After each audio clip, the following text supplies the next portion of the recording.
This is a Suboptimal podcast. Check out our suboptimal content at suboptimal.co.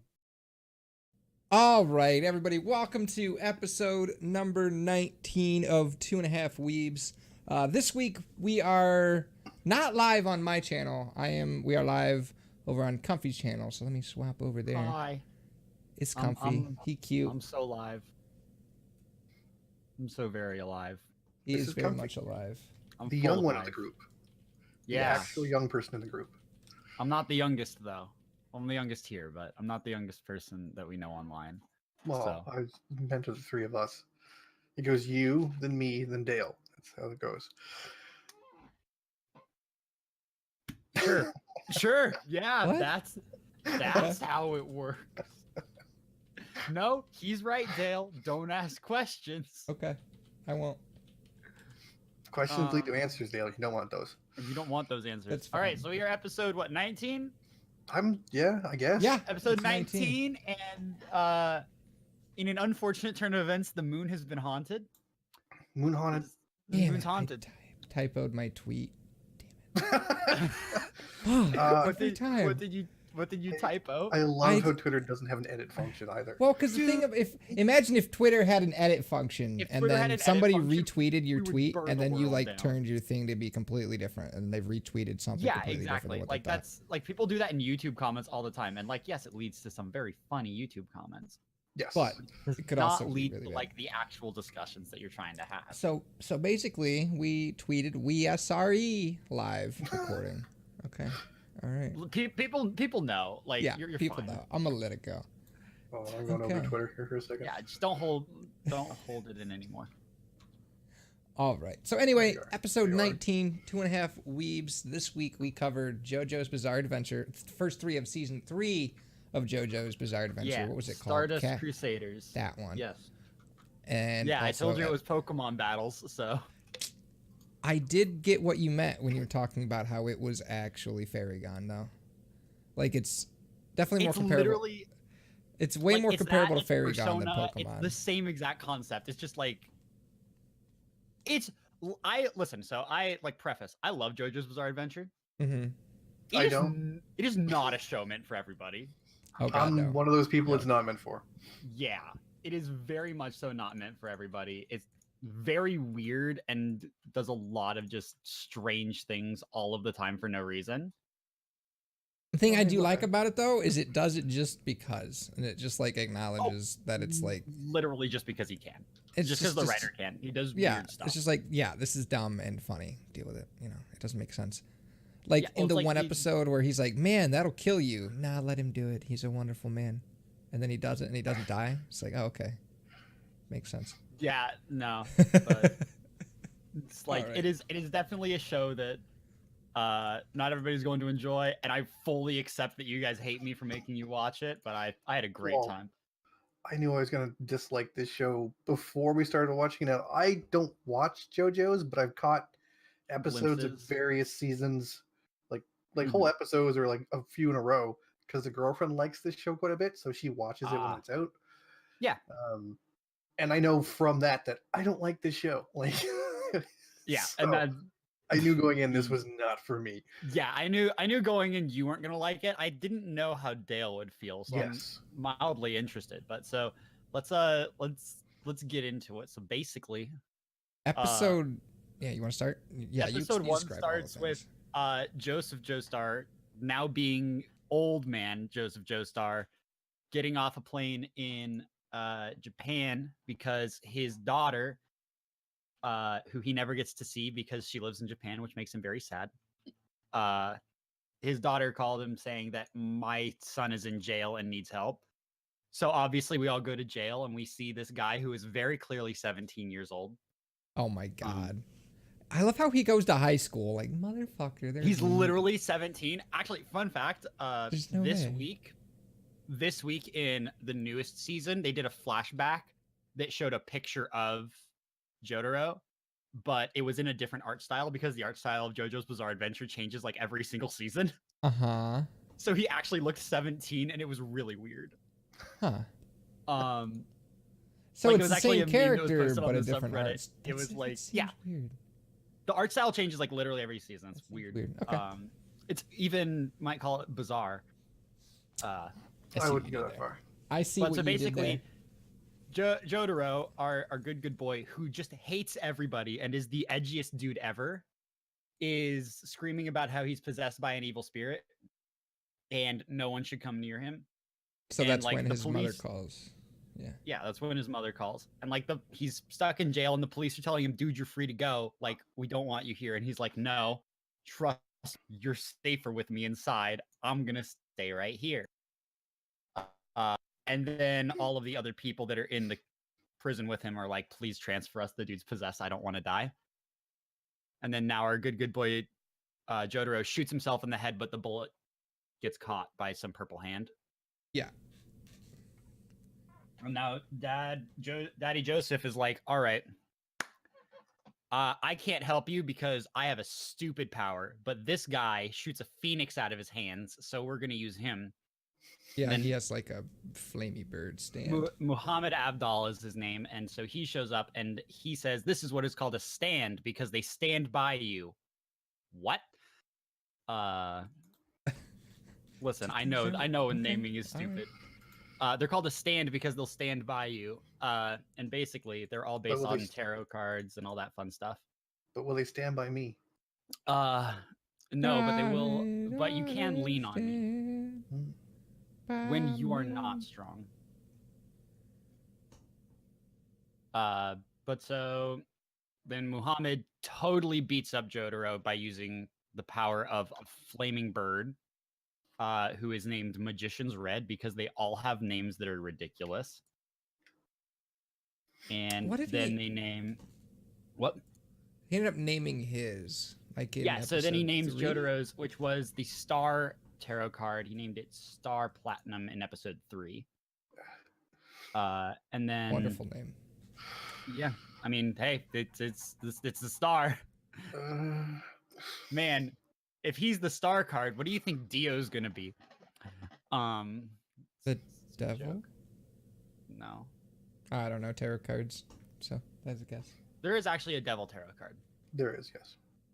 There's also death, and there's also the Well- tower, and death is actually not a bad card. Funny No, enough, death means change. It doesn't mean death. the tower means death. The tower is bad The tower is super bad news, but because it represents Death the is Tower of generally not. Babylon as Yeah. it's being destroyed. It's not a good card. it's not a good card. And then I'm trying to think what happens next because I'm going off memory. Throughout He the show- meets. Comfy. Just a quick aside: are all of the stands based off of major arcana, or is it So, minor arcanas as well? It's I believe the first season is all major arcana. Mhm. And then so Stardust Crusaders is split into 2 parts. And this is actually kind of where the show lost me for a bit, like when it splits, because so the first part is all based on major arcana tarot cards. So you have the lovers, you have Emperor, Empress, Death, Tower, the Hermit, Star, the Sun, the World. Like you have all of those cards. But then the second half of it, you're in Egypt, and they're like, and apparently it starts teaching you that they're regional as well. So like depending on where you are in the world, and like Muhammad like talks about this in the very first episode, he's like, I've had mine since birth, but you guys didn't get yours till Dio showed up. So all of the ones in the second like section of the show are all based off of Egyptian gods. Okay. So those stands are based off of like Iris and Osiris and Set, things Set. like that. Okay. Yeah, exactly. Like it's exactly that concept. And it doesn't follow the tarot cards. And they like later on, they kind of disregard the tarot card thing as a whole, but that can kind of be attributed to the writer because he has really, really bad memory and forgets most things that he actually puts in, which leads to a lot of plot holes and a lot of just weird stuff, which is one of the reasons people like the show. And another reason to call it Bizzare, because he's like, my memory sucks. Let's just call this Bizzare and call it a day. And that's actually a thing. Like if you like, there's memes that are just Araki forgot because that's the writer's name, and the writer has a really bad memory, and because of that, like, the Giorno in the current series, his stand has really weird and inconsistent powers because every single episode, the writer like forgot what it was supposed to be and changes it. In the second, I'll get to something actually. So in the second episode that we watched, you're introduced to another student who was sent by Dio to murder everybody. His name is Kakyoin. Yes. And in one scene, he's painting and he paints a line on a painting of Jotaro and cuts Jotaro's knee. Never uses that power ever again. Literally uses it once in that scene. Never uses it again. I forgot. It's not like that ability would be useful at all, eh? No, I mean, it would crazy. It would be really useful though, actually. But so back in episode 1, we figure out that I'm trying to remember what the end of episode 1 is, because I'm pretty sure that like they talk about Dio at least a little bit, or they smash a camera at least once. Yes, because they want to get they show off Joseph's stand, which everybody else's stand is like an actual like physical Pokemon thing that can fight things. Yeah. And he can shoot vines, and the vines, if he breaks a camera, it's like a $250 camera with the vines, then he can get a picture printed out of it, of another just like place on Earth, and like he's hunting for Dio, so he's trying to find pictures of Dio. It basically creates a picture whenever he smashes this camera. I love how they make a joke about how they have to smash a like 300,000 yen camera every time. It's like yeah, it's like that's great because it's so ridiculous, and they're aware of it. Yeah. So they smash it and they're like, look, this is Dio. You can tell because he has my grandfather's body with the star tattoo on the neck. Right. And then everybody just realized, oh, hey, I have one of those too. Yeah, then they all realize that they have them too. The second I feel like there's going to be a few people that show up with that star out of nowhere, and you're like, oh, hey. No, only people in the Joestar family line. Okay. But do you like, don't get surprised? Okay. They don't pull a sneaky on you or anything. Okay. The second episode, you're introduced to Kakyoin, who is trying to kill everybody in the Joestar family for no reason. Turns out he had a flesh bud that was controlling his mind. Yep. Because Dio can do that because he's an immortal vampire with vampire powers, and that's apparently a vampire power. Who knew? Sure it is.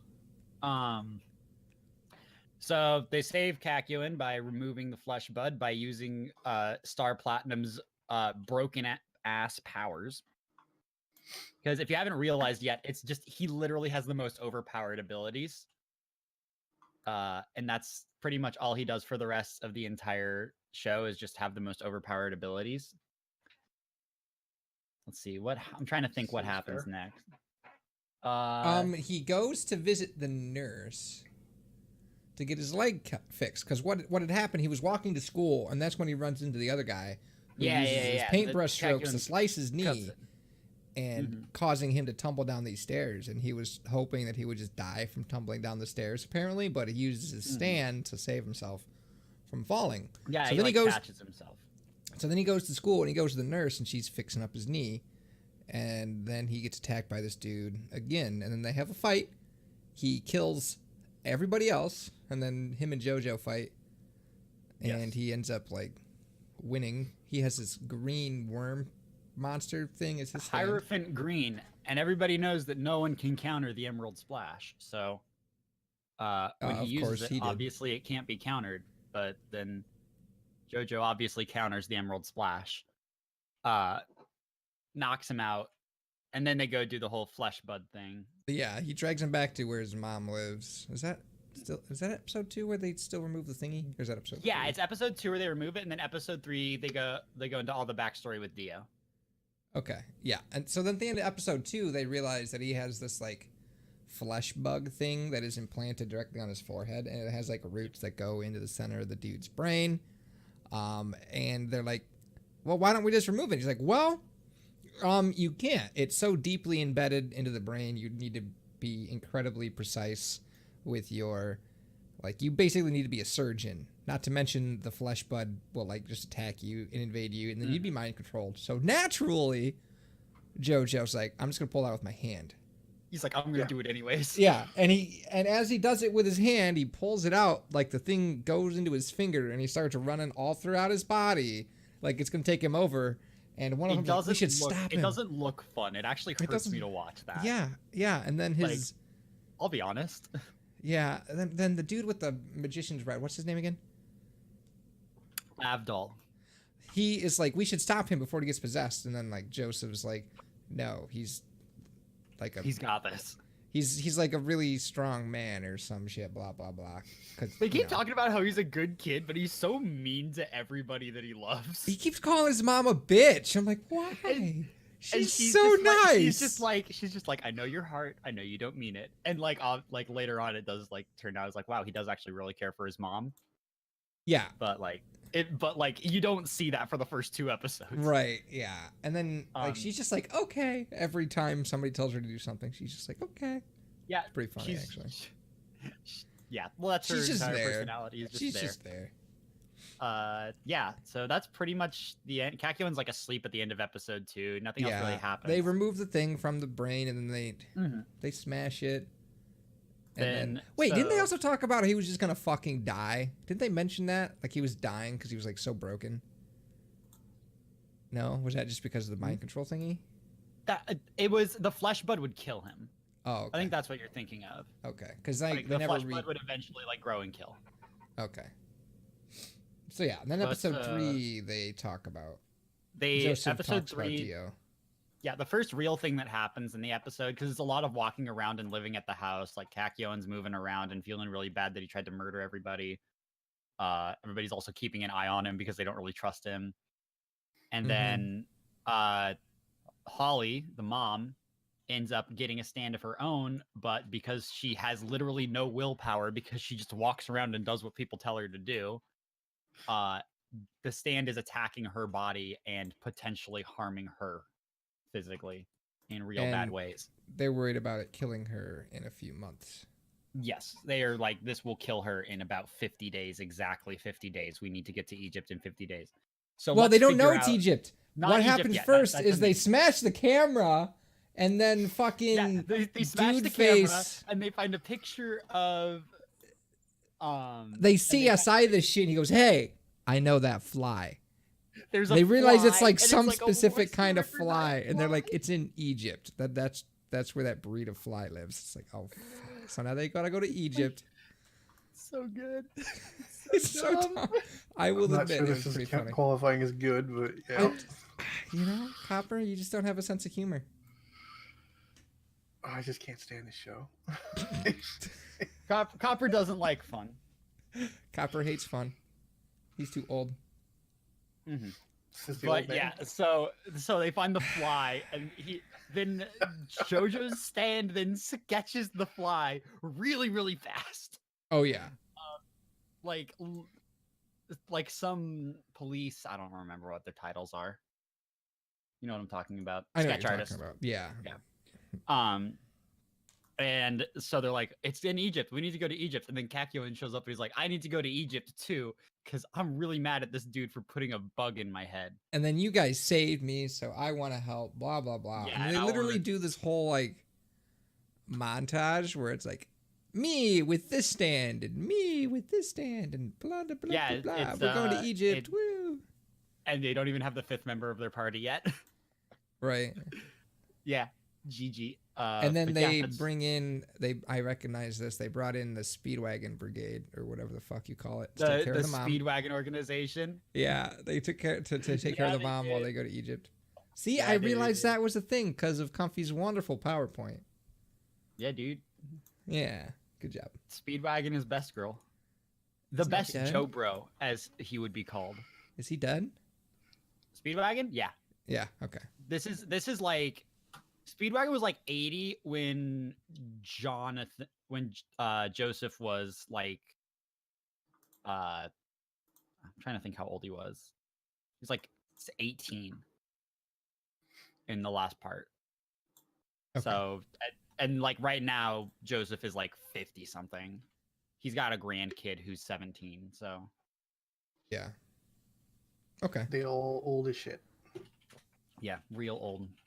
Real old and shit. But yeah, they also talk about how Dio's like fucking shit up and they don't want him to take over anybody else's brains and Yeah, Dio's yeah. a bad guy and all They're that fun going to stuff. they're gonna go kill him, Exactly. and that's when it ends.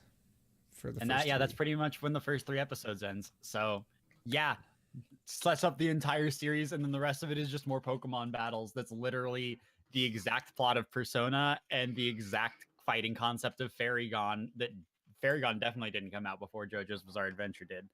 So Yeah. considering Copper, JoJo's started in like the 80s. Copper hated how it. much did you hate this? On a scale of 1 to 10, how much did you hate this? It's not as bad as the Fox show, but the show annoys the shit out of me. I'll take it. I'll take it. Better than But- Kitsune, you heard it. High praise. That said, I don't think I've ever seen anything as bad as the Fox show. So Yeah, like it's really not a high bar. it's not a high bar. It's Pretty very, very easy to be better than the Fox show. Mm-hmm. To the point where I'm not even going to use its name. It shall from now on be The known Fox as the Show. Fox Show. That Fox show. Yeah, that makes sense. I'm into it. Mm-hmm. But yeah, I Wow. can see people like, Comfy loves this show. My girlfriend loves this show. Like there are a number of people who will completely enjoy this show. I'm just not one of them. Well, the- the thing is, the show is also like, it is polarizing because you either like it or you hate it. There is really not an in between.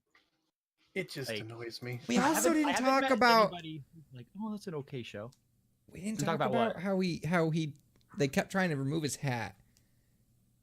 At Oh, least once yeah. or twice, and his hat His is hair? actually his hair or some It shit. actually, like, He connects doesn't to have a his head. back to his hat. It's like fused it's with his there. I don't head. know how It's it works. weird, and it's pretty. I don't know. His outfit is ridiculous. Yeah, But it's it's funny. I don't know. Dude, it's almost as good as his outfit in the next part, because the outfit in his next part is like, hey, what do you want in your outfit? I don't know. How can I say that I love dolphins and I want to be able to measure a triangle at the same time? You know what? You included that in your thingy. I did. I did include that in my 74-page PowerPoint.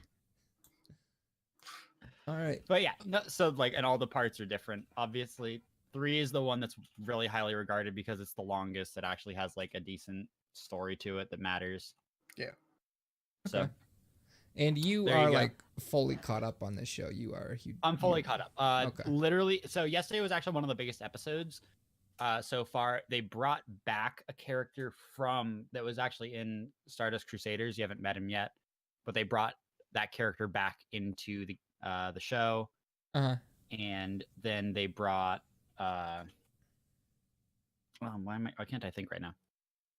So they brought that character back into the show, and they finally introduced the main enemy of the entire arc, who is Okay. the boss of the gang that they are in, and they're gonna have to kill him. So they finally showed him off, and it has been so very long since like the series started, so people have just been waiting and praying that we could get the boss finally.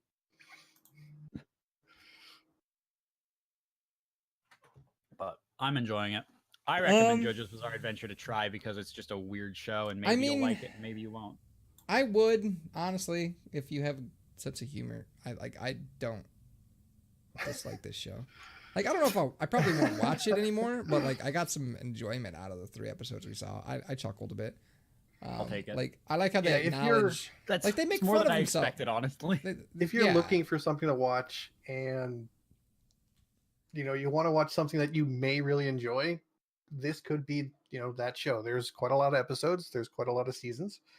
The animation style takes a bit getting used to. I really hate the animation style, and That's especially one of the when reasons I don't like it the show is the changes animation. every season. I'm just like, I don't know.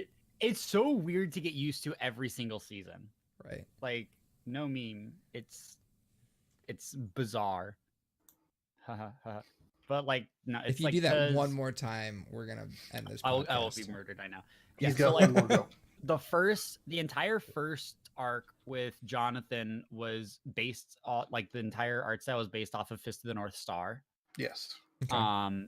The entire second arc with Joseph was based off of a more traditional anime style, but still took from the first arc.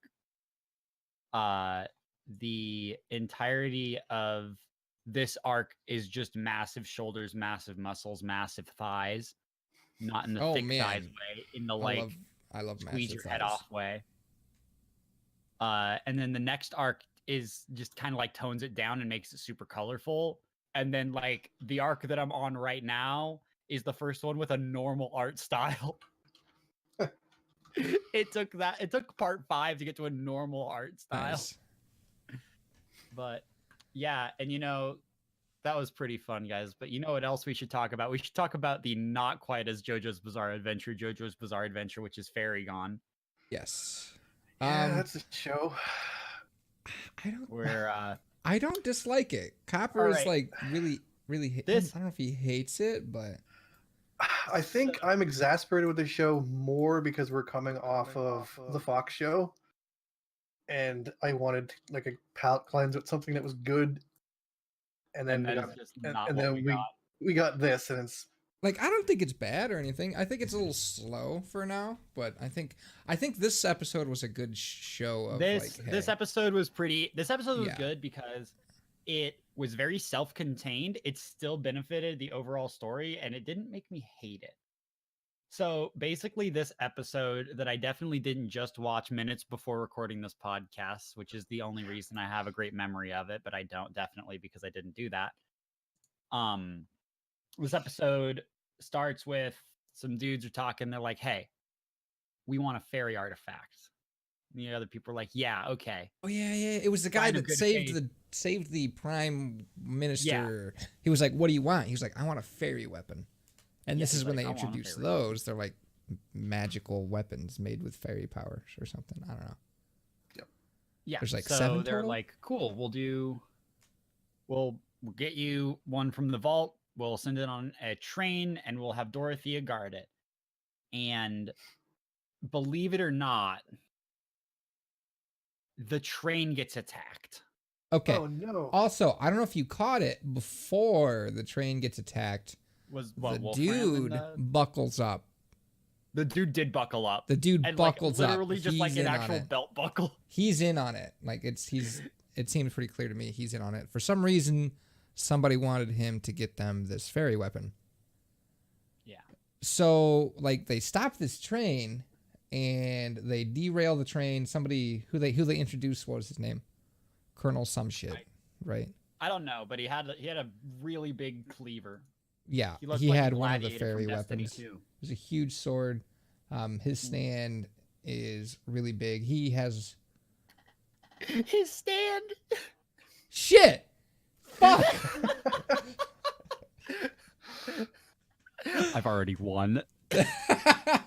His fairy is like this gigantic 3-headed thingy-madoo, and it derails the train. Cerberus. It's literally Cerberus.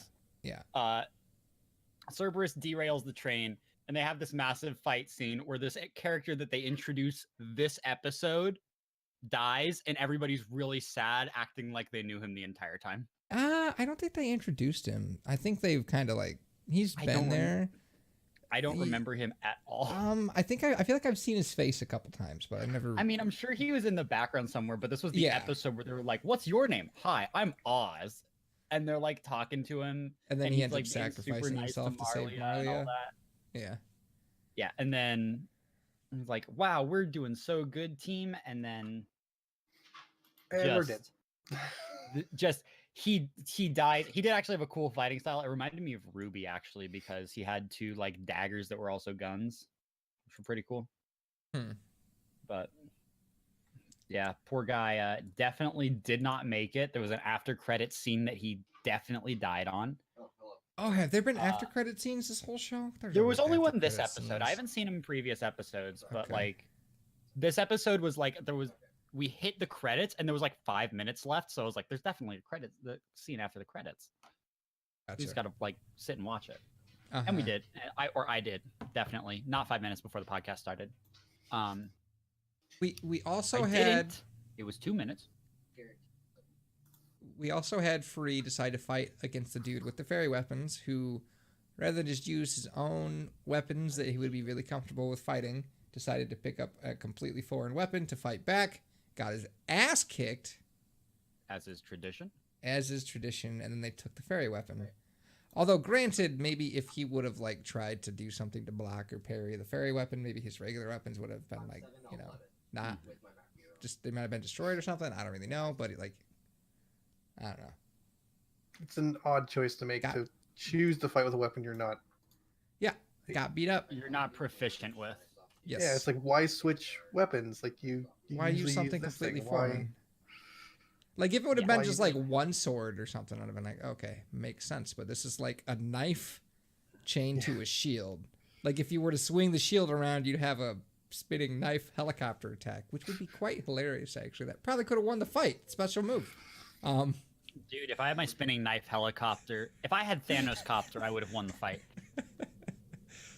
Did you know that Thanos' dual blade in Avengers Endgame is actually just the rotors from Thanos copter? Wait. What is that? That's a from? joke, but I- people I mean- definitely did ask the producers of the show, and they definitely said yes. Of course they did. I mean, would you have said yes? Yes, I would have. Exactly. Like, But I'm a giant asshole, so of course I'm going to say yes. I mean, what? yeah, What do you mean? you You're derail nice. everything without permission from I the do. development, from like everybody else. I know. It's great. Just wait till we're playing D&D. Oh man, well, we're done with everything else, so now we can talk about. So Yeah, have you been building up your D&D character? I've I been sure going haven't through. been. I'm sorry, Dale. If I fine, it's hear fine, one don't worry more about it. thing about somebody mad they can't play D&D in the group, I'm going to like have a stroke. Have you been getting a lot of messages like that? I mean, not a lot, but But a There's- few. there's a mentality of I am a part of the group, and a lot of people are a part of the group. Yeah, But sub-op is But quite this big. isn't something that the group all gets to be a part of today for this, unfortunately, because we can't have everybody be a part of it. No, Right. there's way too many people. There's way too. If everybody we wanted to be in the D&D game was in the D&D game, we would never get through a single combat cycle because it would take an hour and a half. Right. Not to mention the poor GM trying to balance like what 40 people trying to go like play one game. I If saw we're all enough cl- people who Dude, were. imagine if we were all clerics too, unbalanceable. I saw it enough where there were people talking about like when they weren't going to be able to be in the calendar. So with with such a like, small even- group for even- D&D, even that. I get it. Yeah, and it's I like wasn't- we include everybody that we can, and we would love to include everybody actually, but like logistically, it's impossible. There's only 12 months, guys. Yeah, we're even doubling up some of the months to like Oh, nice. do that. And we need to include Kevin because that's just Yeah, we already had we had a full 12 people, then we had 2 people who said we want to be a part of it as well. Like there were 2 people who were like, why weren't we asked? And we were like, oh, we thought you guys were like busy and like dying, so we didn't want to bother you. It's like, oh, we want to be a part of this, we'll help out. Yeah. And then we had so that was 2 extra on top of the 13 that we already had because we had somebody for the back cover. And then we had Kevin, and we were like, well, we're doing this, and you're part of Sub-Op. Do you want to be in on it? Because we can give it to you for sure. And he was like, yes, 100%, give it to me. And so it kept expanding. We're going to work out some logistics to make it work and fit all the people that we promised into it. But that's a much easier thing to fit everybody into than a Dungeons and Dragons game. Yes. Yes. Which my character is going to be probably my favorite character that I've ever played in Dungeons and Dragons, Dexton. So, yeah, I'm going to be a bard, which is always a really fun thing to play. Oh, you're a Bards piece are of shit. stupid. What? I usually play rogue, okay? Calm yourself. At least I'm not a ranger. I'm being useful to my team. Uh-huh. My bard actually has like only like warlock spells. Nice. See, I always like to be a cleric or a fighter. Those are my favorites. Do you choose human fighter? Yes. Pathetic. Pathetic. You get so many feats. Fuck yourself. there's actually not that many feats in 5th edition. Feats are super Oh, well, rare. see, I only play 3.5, so I don't know. I mean, I don't know the things. Yeah, feats in 5th edition are like super rare, and you have to take a feat. You have to give up a stat bonus. So let's say at like 4th level, you have the option of putting 2 points into one of your stats, or 1 in one stat and 1 in another, or you can take a feat. So it's either you can go towards like a higher strength or a higher constitution, which is kind of useful, or you can take a feat. So it's a very big balancing act in 5th edition about what you're gonna do. Yeah. And you kind of have to plan things out a little more than normal. Otherwise, you're going to lead your character into areas where he's not going to be as effective at higher levels, which might be a problem for you. Yeah. But So we definitely have D&D. The wheels are turning. I wouldn't expect the first stream until about a month from now. It will be post Guardian Con for sure. We're going to try to get it on the table as fast as possible after Guardian Con, but we do need our DM to learn about Roll20. We need to become relatively proficient in it as well. Otherwise, it'll be a nightmare. Mm-hmm. Are you guys talking about who's going to be the DM yet? Or... Oh, it's going to be Rala. Yep. Gotcha. Okay, cool. She was... And then it's going to be you, Fish, Red, and Copper, right? Yes. Okay, cool. Because us three were on the charity marathon, and Copper, like, did 18 million things for us, like, within 5 minutes of being asked. Gotcha. I So have more things to make still too. I know, dude. I know.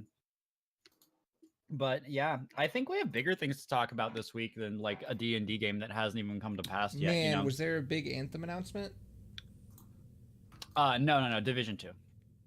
Oh, So, okay. yeah. So Actually, there was actual Division news. Just There so you know. there was, and what's really funny is I was definitely NDA'd for it, and I definitely just like I got an email that was like, "Do you want to be NDA for Division 2?" I was like, "Yeah, sure." And they sent me a bunch of info. I was like, "Cool." And then they were like, they sent me like some info that was like relatively worthless, and I was like, "I mean, okay." And then they sent me another one that was like, "You kept your NDA, so here's useful information." And I was like, "Wait, what?" Yeah, they're testing people. Yeah, no, like it was the funniest thing because it was something I put on the back burner because I was like, it's so easy to not break that. Like, Yeah. right, why would I? man. I hope I get there soon. Yeah, one day. Sign up Oh, for One it. day. The amount of people who break NDAs over like stupid things is just mind-boggling. I feel like we've had this conversation a million times. I actually was talking about this last night with Mondays. Like, it is amazing to me how I go into my job, right? And I show up on time. I do my job proficiently, not even like super amazingly. And I leave without a mess left behind. And I'm better than 99% of the people that have worked that job. Like, literally just like showing up and doing your job, like, is better than half the, like, how is that a thing? How is the bar so low? I don't know. Because the bar is very low for a lot of people. Yeah, it's like, it's real. Well, it's also like, it's sad too. Cause like, I'm sitting there and I'm like, all the people I know are like calling in sick constantly. I'm like, why? It's like, go to work. It's not that hard. Like, it sucks, but it's 8 hours of your life. It doesn't kill you. It's young people. Okay, you know Socket Monk, right? So Yeah. For people who are listening, because I know Dale knows him, Mhm. Socket Monk is another streamer here on Mixer who is older than He's what, like a 36? lot of people. Socket is 38, going on 39. Okay. I was close. And unlike a lot of people, Socket He's basically, he retired. He worked his ass off for over 10 years in the marketing and advertising business. And through the fact that he worked insanely long hours. He worked really hard and really well. Yes. He worked Like, smart, worked really hard, really long. That's the important thing to note here is like, he worked for 10 years, but he worked his ass off and he was really smart about it. Yeah. It also means he's like to the point where he didn't see movies, he didn't watch TV, he didn't read stuff. Like, he skipped all forms of entertainment and just worked for 10 years. Which and that let him sucks, retire. But yeah, he's done. He's basically went, all right, I'm done. He retired. He invested well. So he's in a better financial place than most people. And he owns a couple businesses. Uh-huh. So he was talking one day about how people would call in for stupid reasons, right? Yeah. And one of them was a girl who worked as a receptionist for a restaurant. So just like the front hostess as soon as you walk in. Not a very difficult job. It's the only job she had in the restaurant. Called in sick because she had a sunburn. Now, it wasn't I'm literally sunburnt right now. It wasn't like I have to go to the hospital type sunburn or it's painful to move. It's I got a slight sunburn because I was outside without sunscreen on and I'm a bit red. And this was her reason for not coming to work. Dude, okay. I have literally like, I've literally only ever called in to work sick like 2 times, and it's when I was bleeding from places that blood shouldn't be coming out of, you know? So I'm sitting there and I call my boss at 4 a.m. and I'm like, I'm not coming in today. I can't. And he was like, you got to. It's like already 4 a.m. You work in 2 hours. We can't find a new replacement because everybody's asleep. I was like, I am going to the hospital. I will send you the paperwork if you really want it. And he was like, okay, you know what? That kind of makes sense. Just like, don't die. So I was like, I'm going to the hospital. Oh. Like, literally, I was like, I need to see a doctor, dude. I will talk to you when I can. I'm sorry. And he was like, you're good. Like, and even like my coworkers, like, and my bosses, the emails that we get for like scheduling and stuff is so like, you better fucking show up. You better not request these specific days off. And like, it's like in big red letters telling you that you will be fired if you like request those days off. And I responded with, I'm not coming in these days because I'm in Florida for a convention for work. And they responded, yeah, you actually do your job, so you're fine. Yeah. Like, it's amazing to me. Like, just that's how that works. Like, it's so not hard to just It's do not what you're supposed to. Right. It really isn't. A lot of people don't seem to understand that though. But speaking of us not doing what we're supposed to, you know how in Destiny 2 we're supposed to kill the bad guys? Yeah. Moon's haunted. Yeah. Moon's haunted. Moon's haunted. I'm excited to go back to the moon. So now, like, Destiny 2 stuff is hot right now. Bungie just did a live stream a few days ago showing off the future of the game. And people are excited. I'm excited. Are you kidding me? So, yeah, I am. A quick rundown of the most important parts of that stream. They called it an MMO for the first time. Destiny is being rebranded as an MMO. Yeah. They have specifically strayed away from that term for a variety of reasons that I 100% understand. Yep. But their explanation as to their like just diving into, they're calling it an action MMO and doing that and going full RPG with it, was they said we've been trying to stay away from it from a long time to be able to expand our audience, but if it walks like a duck and it talks like a duck, it's a duck, so we're going to treat it like one. Yay. Which that's all anybody wanted to hear. Let's that be alone honest. Made me so happy. So rebranded as an MMO. Shadowkeep is the new expansion coming out in the fall. It is a standalone expansion, meaning you don't need to own literally any of Destiny beforehand to play it. Destiny 2 will also become free to play in the form of Destiny 2 New Light, which will include the entire content from year 1, as well as all Crucible, Gambit, and Strikes. And all planetary zones are available for bounties and patrols. Yep. So basically, you can free roam on planets. You can free roam wherever you want, yeah. Even though you won't have access. You can do the vanilla campaign and the first 2 DLC campaigns. They said that DLC content would be 2 years behind release. So we get Shadowkeep, they get vanilla in year 1. We get the year after that, they get Forsaken and Annual Pass. We get the year after that, they get Shadowkeep and the next Annual Pass. Oh, when did they announce that? They said that in a couple of places. Yeah. Okay. They said that they're keeping it 2 years behind. Understood. Which is fair. Totally like, 2 fine. years behind content. Absolutely. Hey, you guys know what WoW does? No, actually, I don't. It rolls stuff in. It like if you buy WoW, the only expansion you ever need to buy is the current expansion. Yeah. Every other expansion is included in your game. It's kind of like how ESO rolls all old expansion stuff into ESO Plus. Yeah, when new stuff comes out.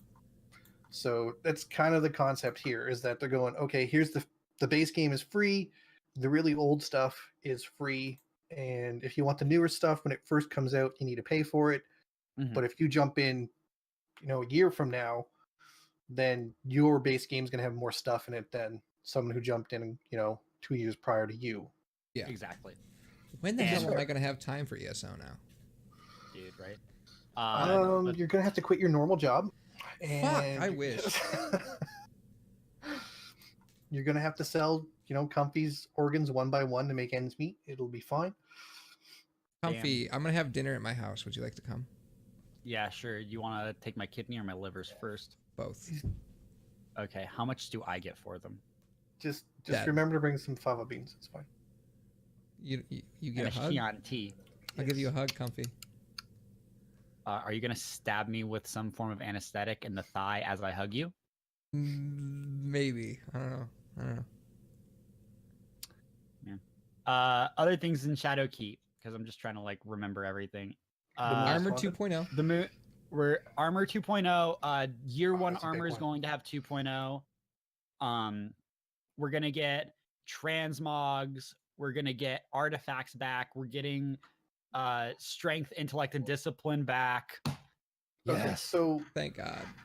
on the concept of transmogs, it's not quite transmogrification. It's It's a form of transmog. it's a It- very it's- strange system that I really want to hear more about, because Yeah.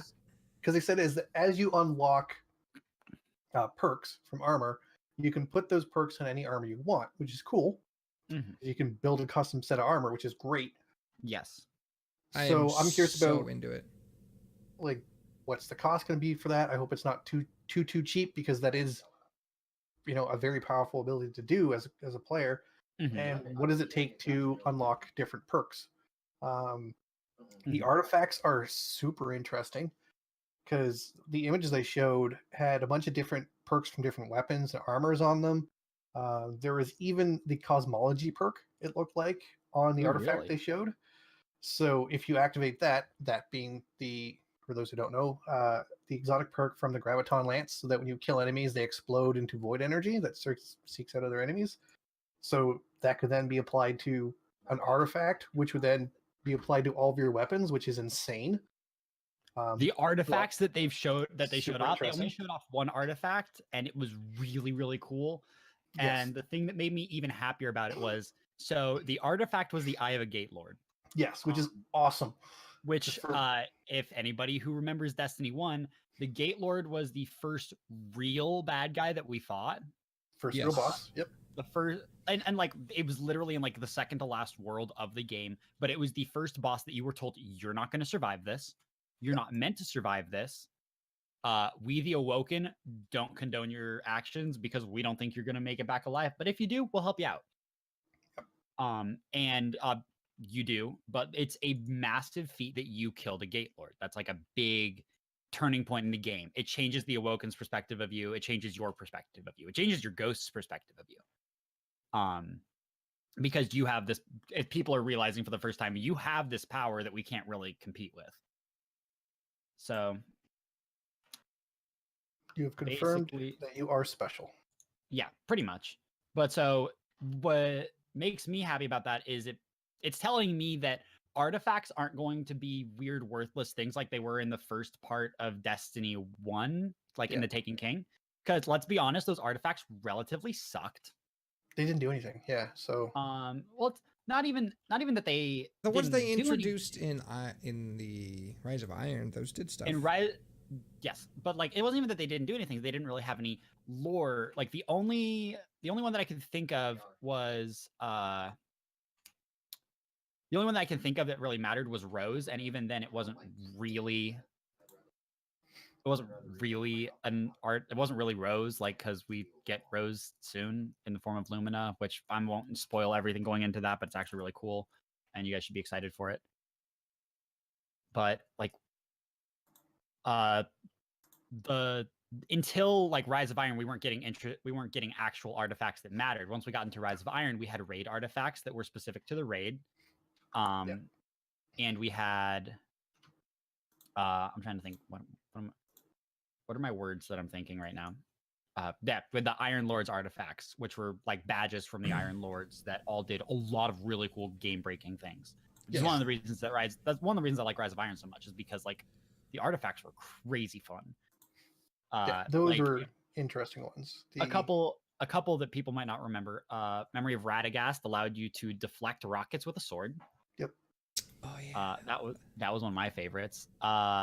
Timur allowed you, if you had your super energy, if you had full super, your super energy you would be generating goes out to your teammates instead, which is super cool.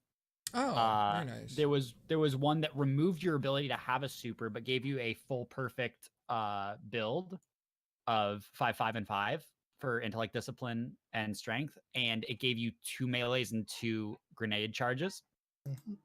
Like, okay, they were massively game changing. Like, and I was super sad with that one because it did not stack with the exotic. It didn't stack with like Ahamkara spine or grasps. Because I was claws. Super sad about that because I love the double trip mines in the first game. Because D1 has this. The way that your trip mine and your throwing knife, for example, work on your hunter are different than D2. D2 they added in an artificial pause. Like if you press the buttons like in rapid succession, in D1 you'll throw one and the other immediately. Yeah, because there was no delay in it, and there was no animation that you needed to go all the way through. Right. In D2 there's a delay because there's an animation you have to finish. So there's a slight delay. Now in D1, hitting someone with a trip mine and a throwing knife in succession is an instant kill. Yes. If you and it used to be, and you'll remember this, Copper, because this was the golden days of being a hunter. Remember when your trip mine stuck to people? Yes. And you got, yeah. and you got one shots with it because we just stuck people with the trip mine. I heard the trip mine used to always be a one shot too. Yeah, they nerfed the power of it, and people are like, why? Because there wasn't really a reason to. It's not great in PvE, but in PvP, it's so much fun. Well, that's the thing. Enjoyed it in PvE too, though.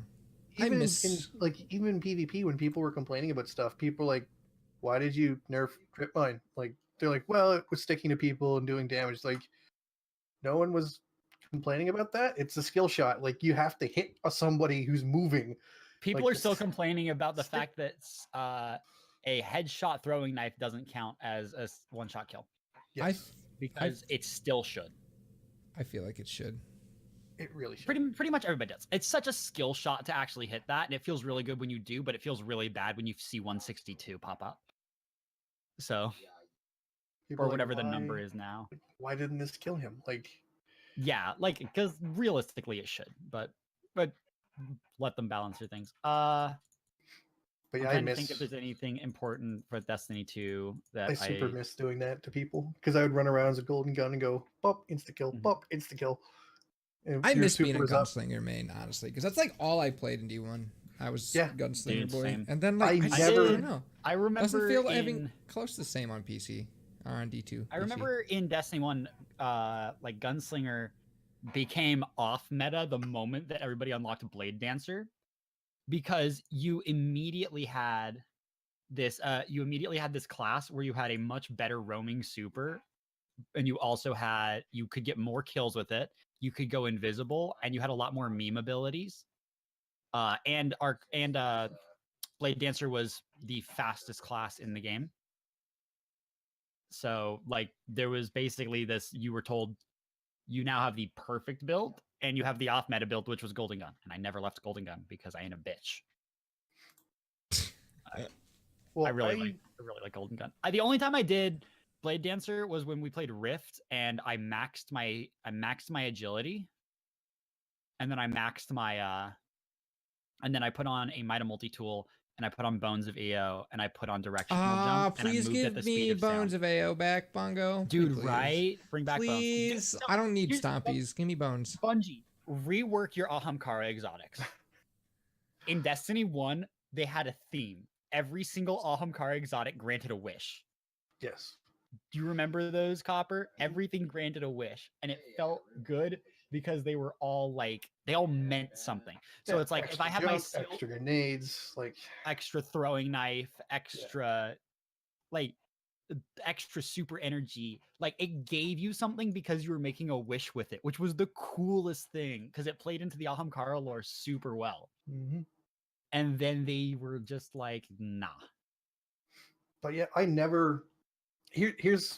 I never left Golden Gun. I have, if I loaded up my D1 profile, I have no experience put into either Void or Arc on my Hunter.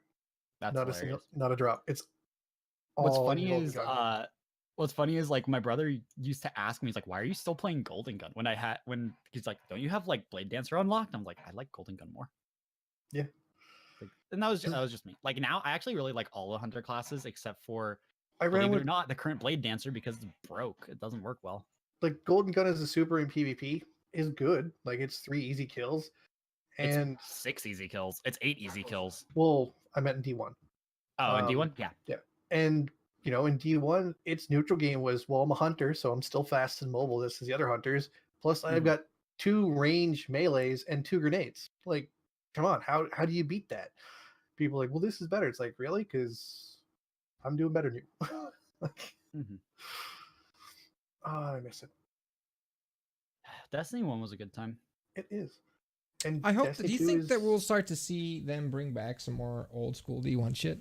Or do you I think was they'll actually just move talking about past? that. I really hope they start to expand like the areas that we have so that we get more of like the old stuff. Like Yeah, give me I Venus think- back. we I don't wanna- we don't I wanna- need Venus, but like it'd be cool I'd to have like it. to We don't go. need Yeah. Mars, but I'd like to have the area to roam around. Even if you're not I giving me loved missions going on into it. the tunnels underneath Mars. Like you could see the old ruined city. That was super cool. Mm. I was way into it. That was I'm- like one of my I'm favorite curious areas. to see what they're gonna do because we have like the weapon system as is right now is great. Like for Mhm. you know, since they reworked it when D2 launched, Yes. they're reworking armor for Armor 2.0, which looks very interesting. I'm Artifact, very happy. I'm artifacts very look excited very to interesting. see some new stuff. They're increasing the stats and armor from 3 to 6. Mhm. And we do know what they are because we do have a screenshot. So that's interesting because that's adding depth to the game, which is something that we want. So I'm curious, Yes, please. are we going to get more depth in our skill trees for our classes? Because like with true actual choices where, you know, choosing this thing or this thing I are don't know. like Maybe. actual I hope meaningful so. choices. Like that's So That might they be what the said- artifact is They going to said be. they wanted to do that and they were going to be reworking the subclasses, but I don't know to what extent they're going to rework them. Yeah. I'd like to see it where it's like, okay, you can go down like this path here where you get, you know, this ability, or you can go down this path where you get this ability or this ability. They're just equally as strong. They're just different styles of play, Yeah. which is something I'd like to see. Here, And you I'm can gonna just watch kind of this. mix and match from, you know, different areas.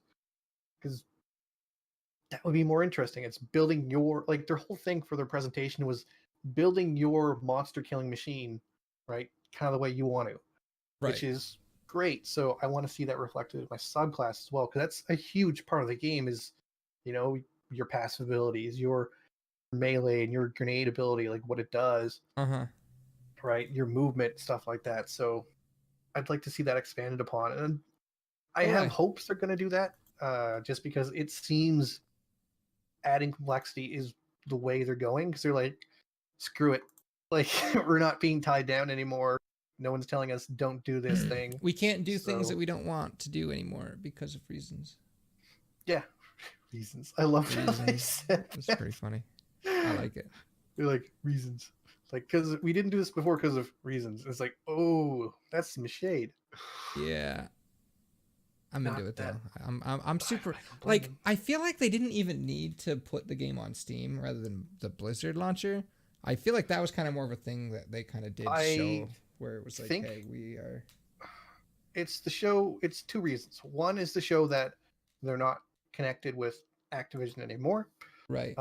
They may also have been requested by Activision to move their game, or told that they're going to be taken off of the Blizzard launcher. That is direct possibility because it is using, you know, up space and stuff like that that belongs to Activision Blizzard, and they're no longer connected. So I'm not surprised. Is this going to give them an opportunity to maybe add dedicated servers? If right now No, in the future, like I can't see them spending the money on it right now, just because they are starting independent. Right. In the future, yeah, this gives them complete control over their server system. They're not relying upon Blizzard or Activision or anybody else, right? So it's just them. So yeah, if they want to add like true dedicated servers in the future, they can. Now, despite common belief, dedicated servers do not solve all the issues that people run into in in games like this. Yeah, I know. There's server lag and stuff like that. And, but would it be better? Sure. Absolutely. Do I look forward to them doing so? Yes. So I'd like to see that as well. I'd like to see dedicated servers come along. I don't expect it straight out of the gate because they are expensive, right? And I'm sure they are. if I'm going to look at areas where I want Bungie to spend money right now, it's on the game itself rather than on servers. Right. No, I totally agree. I was just, I don't. Yeah, it's but yeah, they'll be able to now. They'll be able to if. Were you hanging out when I was having the conversation about the finishing moves that they're adding in? No. I was saying that I think that they're really cool, but I hope that they haven't taken too many assets from other things, like too much time from other things that I feel like are more important. I don't you know what think I mean? so. I mean, it looks like they're probably built upon the melee system. So if they're just expanding upon that, then that's not a huge like project for them to do, like a couple of people and you're fine. So it's not like it's going to take 10, 20 people to do something like that. That was probably something done by 2-3 people, right? Like a coder or two and an artist or two, right? Because they're not like all your animations, while they do take a lot of work, your characters are already built, like your models and stuff like that. Like all the structure is there. It's just putting a new animation in the game. So it's not a huge thing, but it is a neat addition for us. Right. It is. I think I'm excited to play with it. I just don't want them to like waste a lot of time on stuff like that. That isn't super important. I still think it's great though. But yes, it's a really great addition. We're talking about the finishing moves, Comfy. Oh yeah, super great. Super happy with them. It'll be fun. It will be fun. I wonder if we're gonna be able to do that to Callus. Probably. Hopefully. No. Probably not. Yeah, they'd have to go back and add an animation specific to him. No, I mean, it probably won't be able to get it on most raid bosses, honestly. Yeah, I don't think you'll be able to. We don't exactly know how they work, but I would assume that it's based off of, because what it looks like is they only work as a kill, so you need to be able to deal enough damage with your finishing move to kill the enemy. Yeah, so there's probably a health threshold where it's activated. Yeah, probably.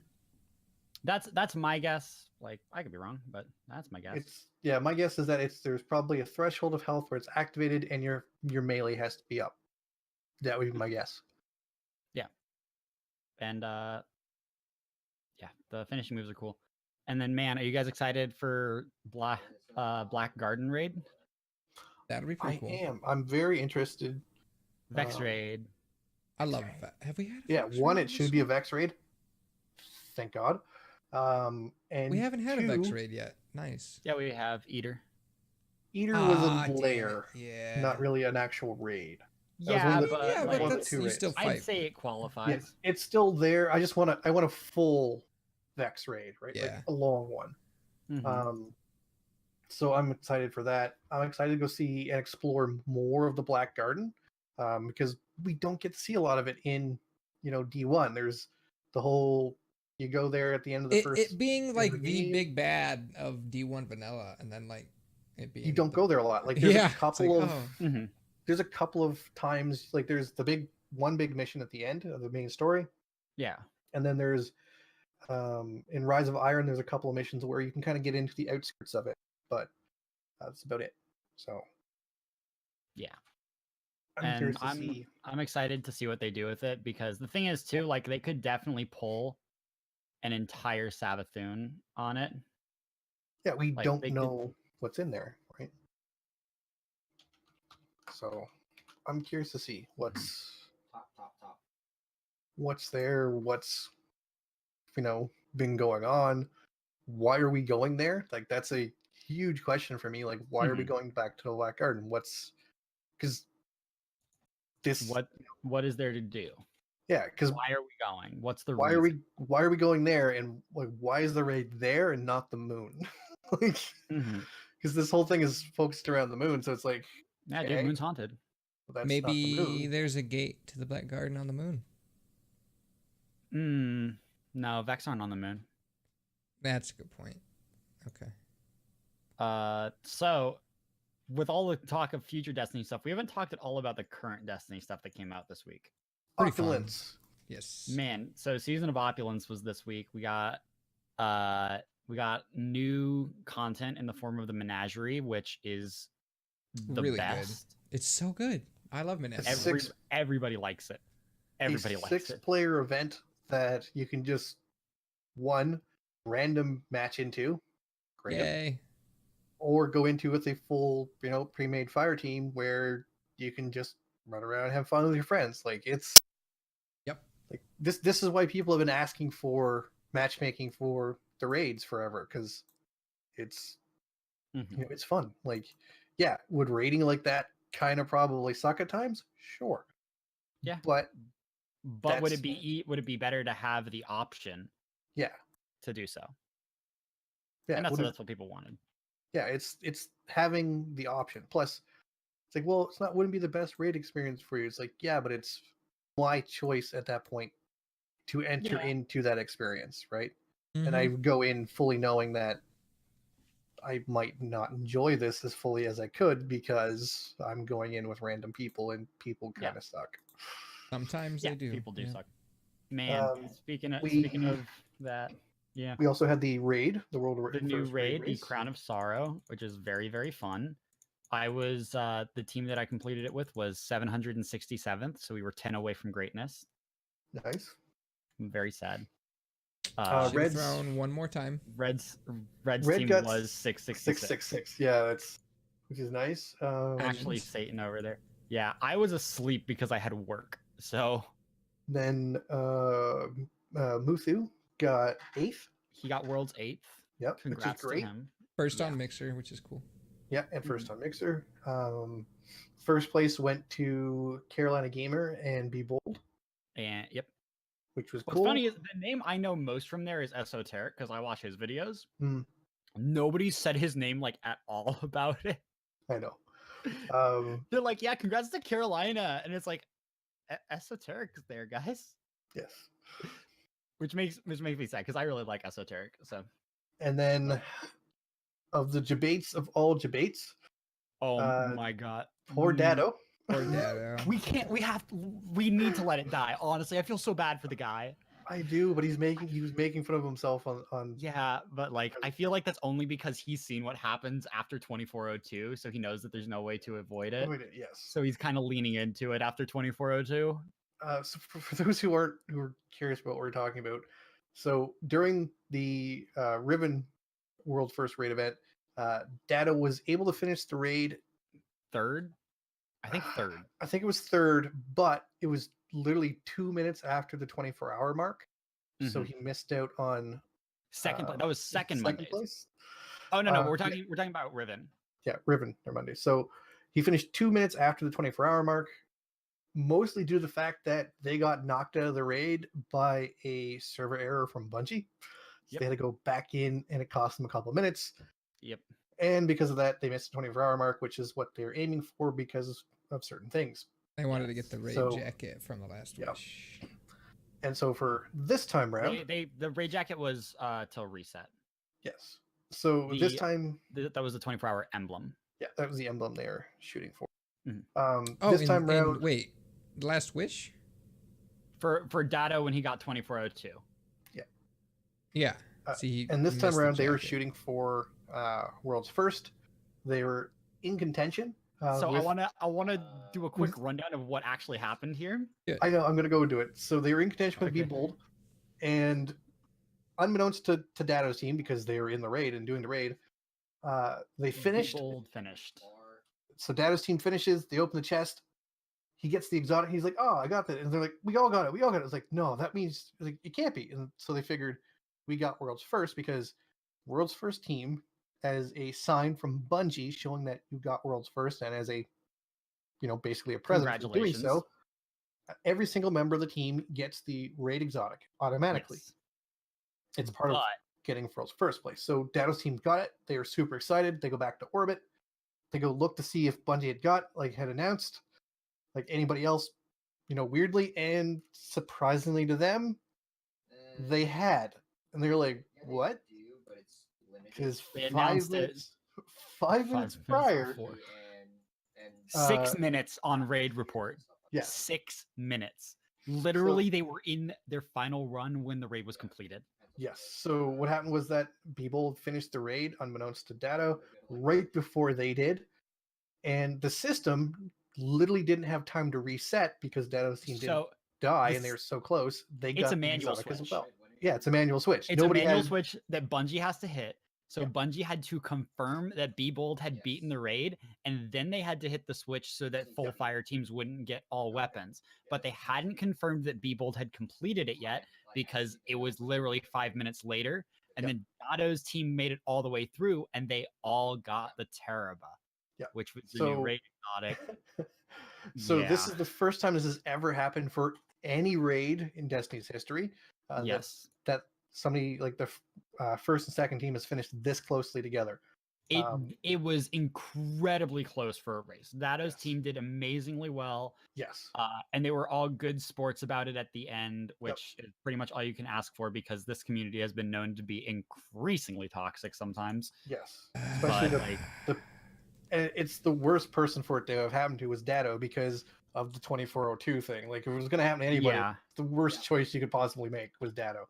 Like Dato went on, like I think after Riven, he went on the Destiny Community Podcast, like literally the next week, and he was hounded constantly. Yes. About failing the raid race and not getting it because his buddy Giggs got it and he did not. So which is completely unfair because it's not fair to him.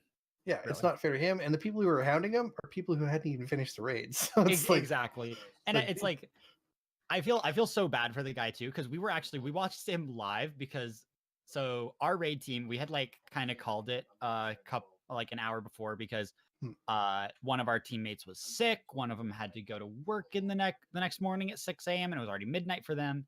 So we were like, well, we can't really do it, so we're just gonna watch it. And so we were like streaming, we were live watching Dato's stream. Yes. And like while we're watching it, it's like, okay, oh, Dato's doing the final encounter. He'll probably get it. And then we're just sitting there and chat's like, no, Carolina got it. It's like, yay, congrats to Carolina. We were all like super happy for him. And then Dato's team got it. And we were like, yay, Dato got it. And then Dato started celebrating for world's first. And we were like, oh no. Yeah, it's like, oh no. Oh no. Because you wouldn't expect, like, if the weapon drops, you're like, we must have did the thing. And he had like all of the signs and almost all of chat was screaming about you did it. Yes. Like, you did it, man. Yeah, everybody figured the weapon dropped. Everybody got the weapon. It must be the thing. And it wasn't it. And it was not it, Chief. And it was real rough. And so poor Dato. Luckily, he did get to go on. Yes, he did get to go on and do the Bungie things, which was super fun. I love that meme. Oh my god, it's so good. Dude, put Catgirls in D2. Oh my god, he picks up this piece of paper and he points to it. Like the internet is gonna have a field day with that. I mean, come on, it's so good. It's a piece of paper he's holding like flat out, and it's like he's pointing at it, and people have already put some really good memes on that. That's like my favorite meme right now. It's so good. Yeah, Dato, and he's playing it real well. So good on him. I'm trying to think if there's anything else important that happened this week besides Borderlands 2 leaking that they're getting a new DLC today. There was that leak. We got to see the new Star Wars game in action. We did get to see the new Star Wars game in action. It looks very, very good. It looks very interesting. I'm curious to see how it's actually going to work and how much is like scripted stuff versus, unlockable abilities and stuff like that. So yeah, because we never got to see any, like, it was just him running around. There was no menu screen or anything like that for Comes abilities. out the He was same day as And I'm sure they did Pokemon. that for a reason. yes, and it's probably because it's not finished. And we If they showed you like the skill trees and stuff that they Yes. have now, everybody would Yep. would like break it down and go through. I was actually thinking about that earlier, like this week, like the Bungie vidoc. Every single frame in that is carefully placed to screw with Yes. us. yes, because they know very well people are going to pause the thing frame by frame and look at all screens and stuff like that. And I mean, we did. We Yes. found. There's we found also Monte Carlo. Interestingly enough, there's a Yay. ton of Destiny community fan art all over their office. Yeah. For anybody who's actually looked, it's like all over people's cubicles and stuff like that, I mean, which is most nice. good game devs do that, honestly. Yes, yeah, they're like, these people made this stuff. This is great. Also, like So- I was reading earlier this week about how Bungie is apparently one of the like best studios to work for if you're in the Yes. game development space Yes. because they don't do crunch time.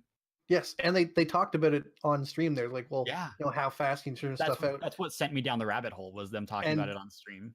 They've carefully laid out the fact that we don't push our people, and in fact, something they didn't mention is that they won't actually let you take crunch time or overtime past a certain amount at Bungie. Mhm. They force you to take vacation.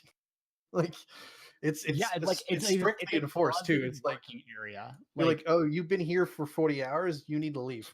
It's like, yeah, which is like but I'm that's not done. super It's like, cool go because home. the comparison that you have is to Epic Games and Fortnite, where people are working 100-hour weeks and Yep. being told that they'll be fired if they don't. Yes. And like Bungie over here is trying to push out a game that's competing in the same sense of game as a service, Mhm. and like they're trying Still to a compete, AAA title, and they're competing with these people, and they're and not they're putting it competing even with it by telling their workers who are working 40 hours a week go home. Yeah. Like, because Bungie is very much about the whole work-life balance. They know you need, like, as much as you love, you know, making the game, and when you do something that you love for a living, it can be sometimes very, work doesn't feel like work. yeah, and it can be very sometimes. difficult to step away from it. Well, I mean, I know like my Till the personal point where you get mentality. burnt. If So my personal mentality, if I'm on a project and I'm like working on it, I don't stop. yeah, I'm the and same way. there's a lot of people like that in the working thing, and especially when you're doing something you're enjoying doing it, right? It's Mhm. very difficult to step away and be objective that you're spending too much time with it, or that you're getting towards, you know, burnout, even though it doesn't feel like you're getting towards burnout. So Bungie is very careful with that with their employees, because they'd rather you stick around long term, long haul. Like some of the Bungie employees, like they give it pins and stuff like that, have been there for like, you know, 1-2 decades. Like it's insane how long they keep some people who work there. I mean, how long Which has Luke is- Smith been there? Like I'm not sure. It's a very long time. Yeah, Uh, yeah. Like I know it's definitely a very long time. I just don't know the exact amount of time. So, but like Luke Smith has been there for a long time. Also, they made a Halo reference in the vidoc, which I thought was very funny. Their entire vidoc was full of like memes. They were like, "We have a brand new epic partner." Oh, Steve. that was I was that was So good. Yeah. Dude, yeah, Luke Smith doesn't care anymore, and it's showing, and it feels good. Well, he's not going to get in trouble, right? yeah. He doesn't have to worry about no, his. he's in charge of himself now. Okay, so in April 2007, he left the podcast he was on to go work for Bungie. There you go. 2007. That's been 12 years he's been working for Bungie since Halo Reach, which was my favorite Halo game. That's a really good time for him to jump on. I can't wait for Halo Reach to come to PC. It's gonna be so good. Dude, speaking of Halo Reach coming to PC, the Xbox E3 presser is in 30 minutes. Yeah. Yes, that should be I'm hopefully planning- interesting. I'm gonna be streaming it and watching it, and I'll be playing some Destiny on the side as well. I'm curious about what PlayStation is doing as well, because they're skipping E3, which is, you know, a first, and Yeah. doing their own thing instead, which is, you know, interesting. And I wonder if they did so basically to build press around their, like, whatever it is they're announcing. Because, Mhm. you know, saying, oh, we're going to hold our own event. People, oh, at E3. And they're like, no, we're skipping E3. That's going to generate press, right? So, Yeah, Mondays brought up one of my favorite things, which was after they announced that Halo was going to PC, people were sending obscene amounts of pizza to 343's offices. So much so that 343 had to have a press release saying, guys, we really like the support, but stop sending us pizza. We don't have enough space. Like, do you remember seeing that? No, it's hilarious. It is so good. People are so excited. I'm pretty excited. I hope it. I'm hoping it's good. Yeah. So I mean, it's going to be a very interesting fall. Mm-hmm. Yeah, no, we have, but like, so one of my favorite things, and somebody brought this up, there's 2 looter shooters that are going to be available in fall, which are Borderlands 3 and Destiny 2. Yep. Shadowkeep. Destiny 2, I think, will last longer because I love Borderlands 2. It is one of my favorite games of all time. I will tell you what's wrong with it, but I won't talk bad about it because I love the game. I love the developers. But if we're real, the game doesn't have that much to hold you in. It's pretty much you play through it once, twice, maybe 3 times if you're super into it, and then you leave and you come back and play another character 8 months later.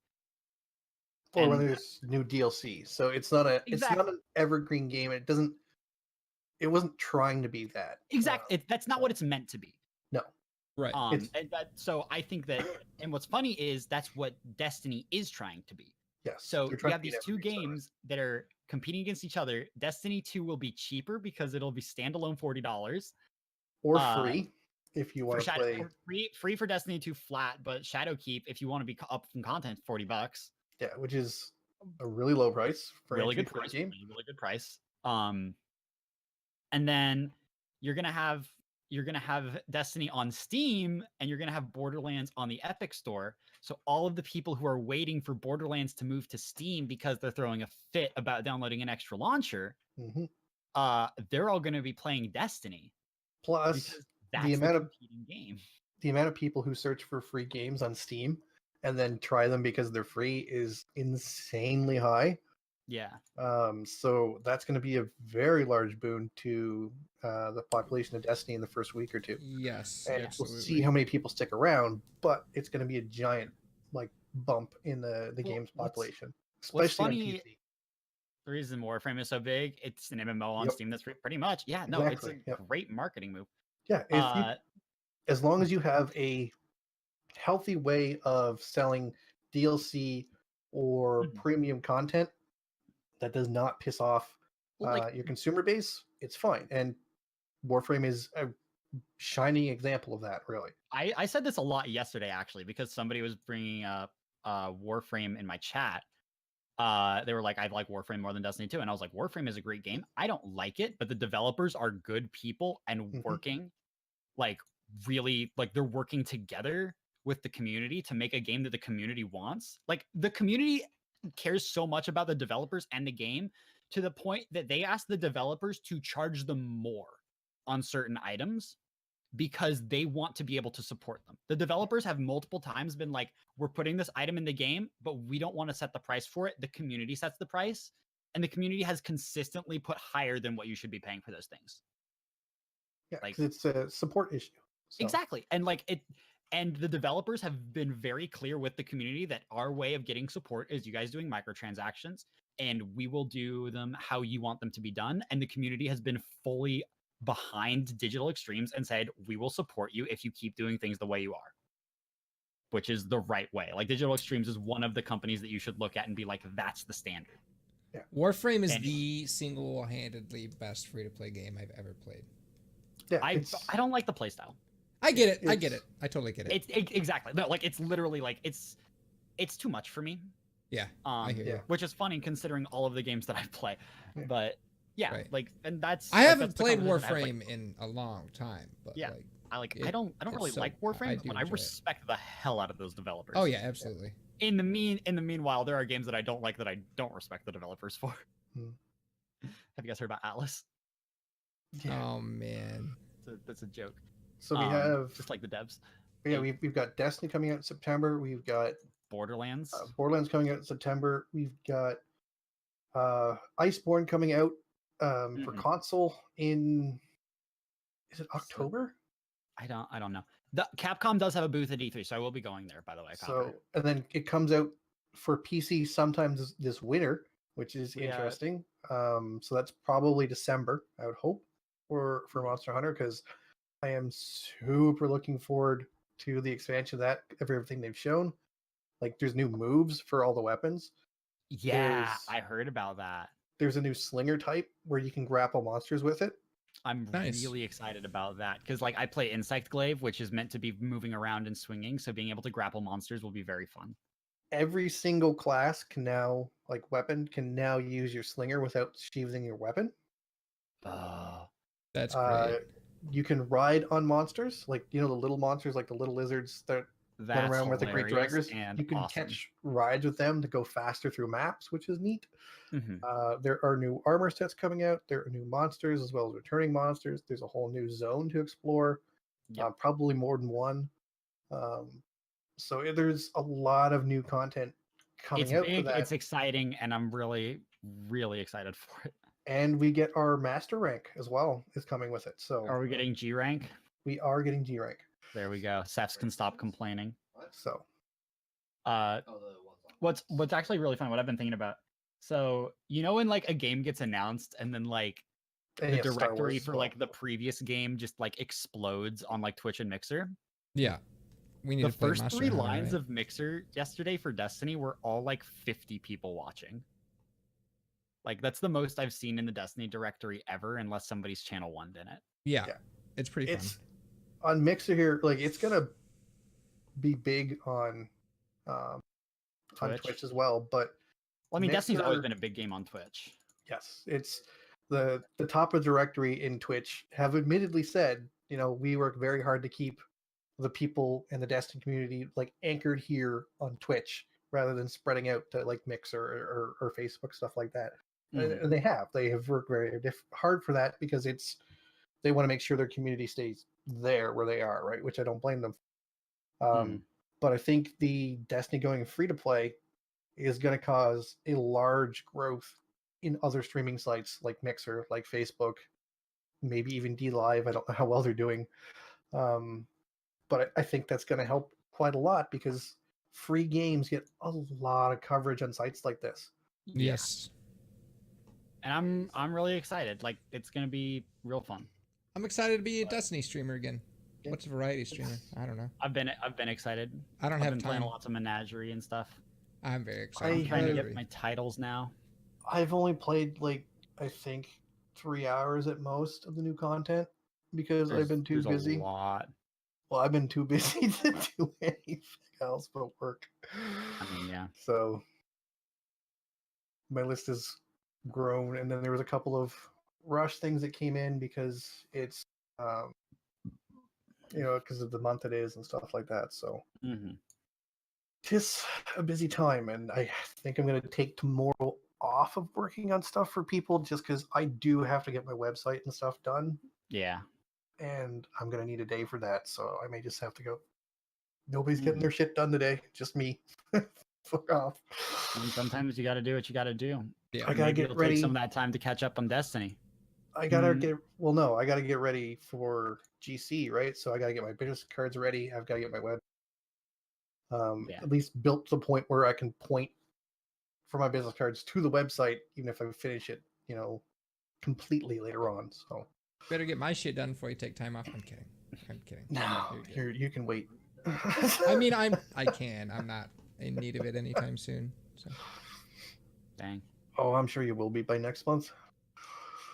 We'll see.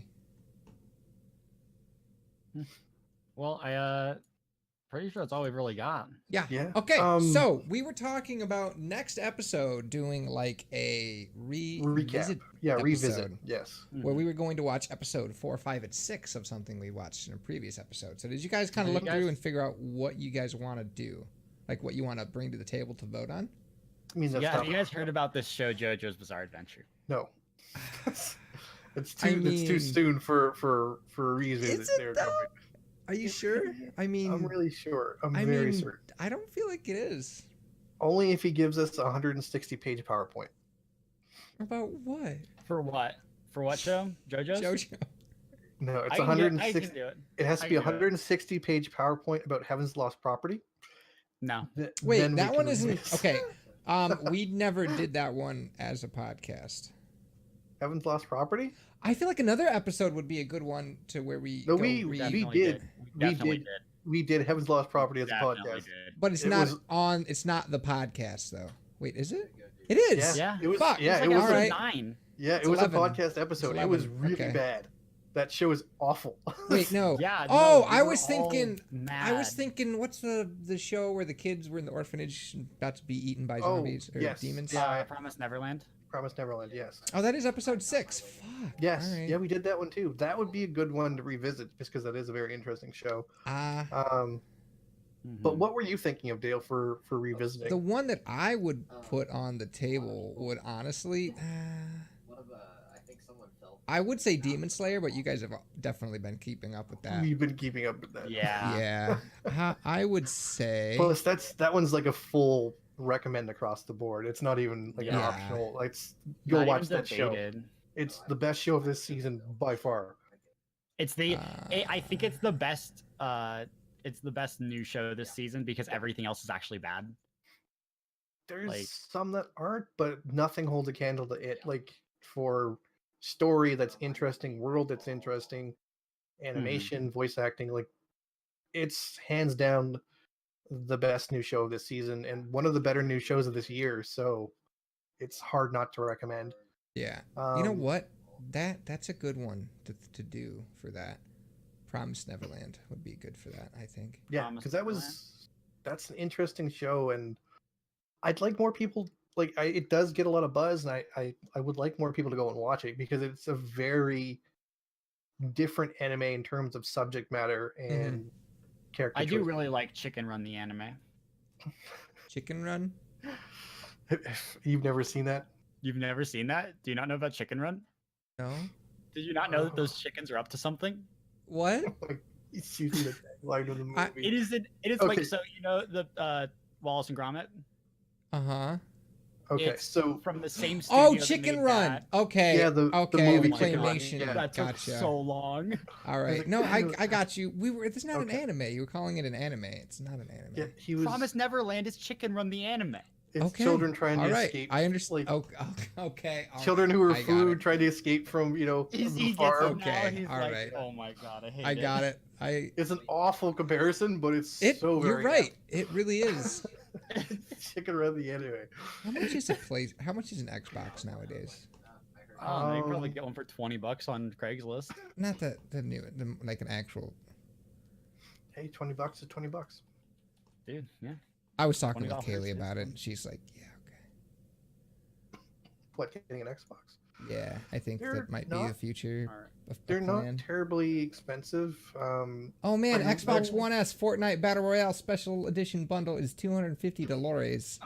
Like the cheapest Xbox One S that you can buy right now is $200 probably. Oh, Yeah. okay. And oh, I mean, well, honestly, that's next week, lots of sales.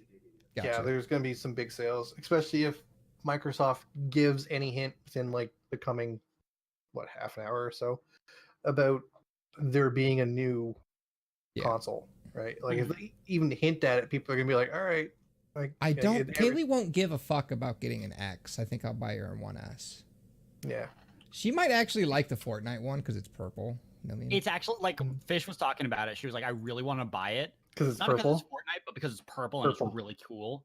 Yeah. Right. But like the fact that it's an S was the reason that she's not going to buy it because she would buy an X, not an, but she doesn't have a reason to buy an S. yeah, she um, doesn't. I don't think Kaylee would even It's give a it's shit. so, if you don't already own a console and you're not buying a console for either streaming reasons or like to play with the community, Mhm. or you're not buying like a PlayStation 4 for exclusives, it's so very difficult to recommend a console system over a PC because Kaylee hates PC gaming. That's the thing. Yes, She and just I, doesn't. I that's very the much only other so reason. understand that. Like there is Yeah. an entire culture of people that, regardless PC of how gaming, they feel yeah. about gaming, they just hate it on Yeah. PC. And Me like and her I were- totally get it because it can be really, really annoying sometimes. Yeah, we Yeah, were because you've talking gotta about deal it with today. And all of the she's like, PC issues that can pop up randomly, especially with Microsoft pushing out updates to Windows that you cannot turn off. PC gaming can be a pain in the ass, and you can't exactly go game on a Mac because most games that They are suck. available, well, they can't run most things. Also, I mean, $1,000 for a monitor stand. So I mean, That too. I was not surprised by that. I don't know who was going to. did you see the like people building PCs that were cheaper than monitor stands? Yeah. Oh my god, that's amazing. It was I don't know why people are surprised. monster PCs. So, in my profession, Mac is like the standard, right? If you work at a company, everybody has Yes. Macs. This means a couple things. One, they have greatly overpaid for their PC's capabilities. Yes. Two, they're generally not as powerful, even though they are pros that are not typically purchased by your average consumer. Mhm. Like companies are buying of a level of They're computer generally from, more powerful than you can actually buy on the consumer market. yes. But the price reflects that. Trust me, you really don't want to know how expensive those I get. know how expensive some of those are. It's sickening. It's sickening that they buy them in bulk. That's what kills me. Yes, they buy them in bulk and they replace them every 4 years at the longest. It's 4 years is a good replacement time for PCs. It's usually 2. So, but like you don't. the amount of money they spend on these things is insane versus what they could get for a PC for the same purpose. Now, like, especially also- then since you can part stuff in. But the really annoying shit is one. Well, there's 2 really annoying things. One is that none of the programs you use in my profession are different on PC or Mac.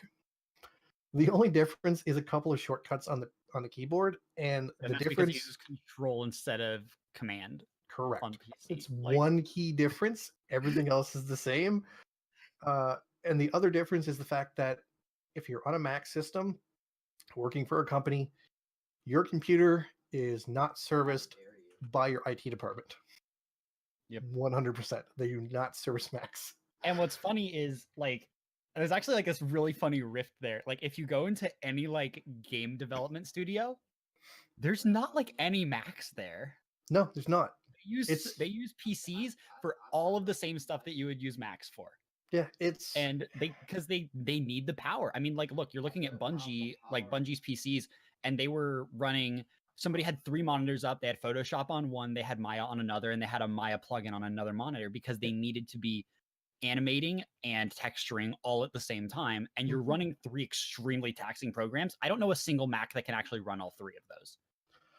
Like I do. I used to work with one. But that's one of the like $10,000+ ones. Yes. The company I worked for, there is for the advertising department, there was 1, 2, 3, 4, 5, 6 of us. We each had a PC that was basically a server sitting on our desk. Because Mac makes these they look like trash cans. They circular, the little like the circular cylinders. Yeah, the cylinder ones. They look like small trash cans. They're insanely powerful, but they are insanely expensive. Like you would not buy these for your home use. It's no, like real talk. My PC is probably more powerful than most of those. Most. No, I'm not saying all because I don't know the top end specs, but they are I have a 2080, so those things were, I don't know, like 20 grand a piece. Like is an insane amount of money. But I was working for a company that make billions, right? So they didn't care if their advertising department cost them like $100,000 every 4 years to replace their computer equipment because we did the advertising for a third of a country. Like, it's kind of within the budget, right? Yeah. So, like those things could run whatever you wanted to run on them, like and not have any problems. But your standard Mac that you're going to buy at home, no, it's just a no. Yeah. All right. So next week, next 3 episodes of Promised Neverland. Yeah. All right, sounds good. So we'll be watching those next 3 episodes next week. Those who want to follow along, that is episodes 4, 5, 6. Yes. And then episode 10 of Fairy Gone? Fairy Gone, which was out this morning. So and if anybody wants to catch up, it was episode 6, I think you said it was on there, Dale, that we covered this previously. Episode 6, we covered Promised Neverland, the first 3 episodes. So we're gonna do. You can watch that. That was a fun show. And we'll watch those next 3 episodes. Did any of us watch past that at all? I did. I actually watched up to episode 6.